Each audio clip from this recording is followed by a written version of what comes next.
আজকে আমরা খেলাধুলাকে পেশা হিসেবে প্রতিষ্ঠার লক্ষ্য নিয়ে ইতিমধ্যে মাননীয় প্রধানমন্ত্রী যে যুগান্তকারী যে পদক্ষেপ, যে কিভাবে খেলাধুলাকে পেশা হিসেবে প্রতিষ্ঠিত করা যায়। কারণ আমরা সবাই জানি যে খেলা শুধু এখন বর্তমানে বিনোদন নয়, খেলাকে আমরা পেশা হিসেবে প্রতিষ্ঠার জন্য ইতিমধ্যে কার্যক্রম শুরু করেছি এবং মাননীয় প্রধানমন্ত্রী তিনি নিজে সার্বিকভাবে সব খেলোয়াড়দের দিকে খোঁজখবর রাখছেন। তিনি সার্বিকভাবে সকল প্রকারের সুযোগ সুবিধার সকল সহযোগিতা করছেন।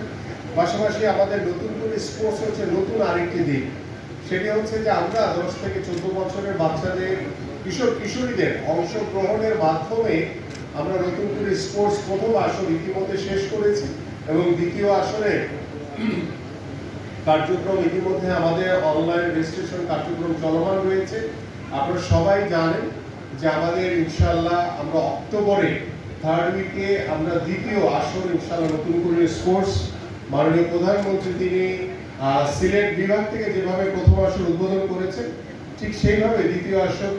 অন্য কোনো বিভাগ থেকে তিনি আনুষ্ঠানিকভাবে উদ্বোধন করবেন ইনশাআল্লাহ। এবং আমরা আশা করি এই নতুন করে স্পোর্টসের মাধ্যমে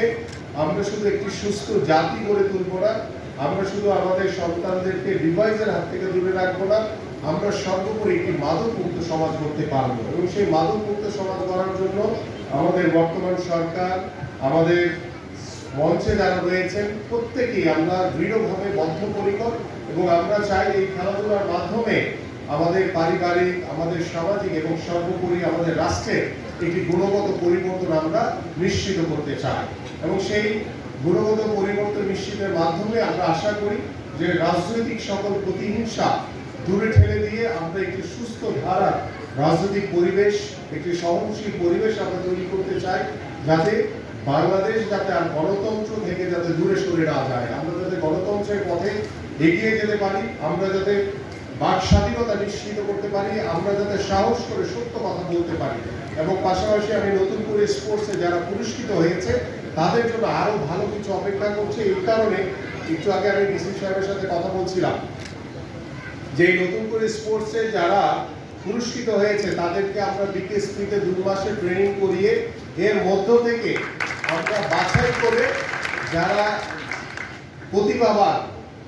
তাদেরকে আমরা স্থায়ীভাবে বিকেএসপিতে ভর্তি করিয়ে তাদের পড়াশোনা, খেলাধুলার সকল দায় দায়িত্ব সরকার বহন করবে। এবং মাননীয় প্রধানমন্ত্রী ইতিমধ্যে নির্দেশনা দিয়েছেন যে বিকেএসপি বলতে আমরা শুধু ঢাকাকে বেশি বুঝাই, যে ঢাকাতে সাভারে অবস্থিত, কিন্তু আমাদের বিভাগীয় শহরগুলোতে প্রায় আরো 7টি বিকেএসপি রয়েছে। ইতিমধ্যে গত সপ্তাহে মাননীয় প্রধানমন্ত্রী ইতিমধ্যে আমাদেরকে নির্দেশনা দিয়েছেন যে আমাদের ঢাকার মতো করে অন্যান্য বিভাগীয় শহরগুলোর বিকেএসপি যাতে আমরা স্বয়ং সম্পূর্ণ করি, যাতে আমাদের সিলেট বিকেএসপিতে যাতে আমাদের সিলেটের যে আমাদের এই যে জেলাগুলো রয়েছে এই জেলার কিশোর কিশোরীরা যাতে সিলেট বিকেএসপিতে যাতে তারা ভর্তি হয়ে তারা যাতে পড়াশোনা করে, তারা যাতে খেলাধুলা করে যাতে নিজেদেরকে প্রতিষ্ঠিত করতে পারে, এই জন্য আমরা স্বয়ংসম্পূর্ণ করার ইতিমধ্যে কার্যক্রম হাতে নিয়েছি। পাশাপাশি আমাদের খেলাধুলার জন্য ইতিমধ্যে আমরা প্রত্যেকটি আমাদের মাননীয় সংসদ সদস্যগণ যারা রয়েছেন প্রত্যেকের কাছেই এবং প্রত্যেকটি জেলা প্রশাসক মহোদয় সহ ইউনোদের কাছে চিঠি দেওয়া হয়েছে যে আমাদের যে 4599টি ইউনিয়ন রয়েছে প্রত্যেকটি ইউনিয়নে আমরা একটি করে খেলার মাঠ তৈরি করতে চাই, যাতে আমরা 5 বছর পরে আমরা খেলাধুলার একটি পরিবেশ তৈরির মাধ্যমে আমরা যে সামাজিক পরিবর্তনের কথা বলছি সেই পরিবর্তন যাতে আমরা নিশ্চিত করতে পারি। এবং আমাদের বিশেষ চাহিদা সম্পন্ন যারা কিশোর কিশোরীরা রয়েছে, যারা প্রতিবন্ধী রয়েছে, তাদের জন্য ইতিমধ্যে মাননীয় প্রধানমন্ত্রী বগুড়াতে প্রায় 20 একর জায়গার উপরে একটি আরাফাত রহমান জাতীয় প্যারা স্পোর্টস ভিলেজ নির্মাণের নির্দেশনা দিয়েছেন। আমরা এইভাবেই আগামী বাংলাদেশে খেলাধুলাকে এগিয়ে নিয়ে যাব। বিশেষ করে আমার এখানে ছাত্রদল যারা রয়েছে এবং আমাদের ক্রীড়া দলের যারা ক্রীড়া সংগঠন রয়েছে তাদের কাছে আহ্বান করব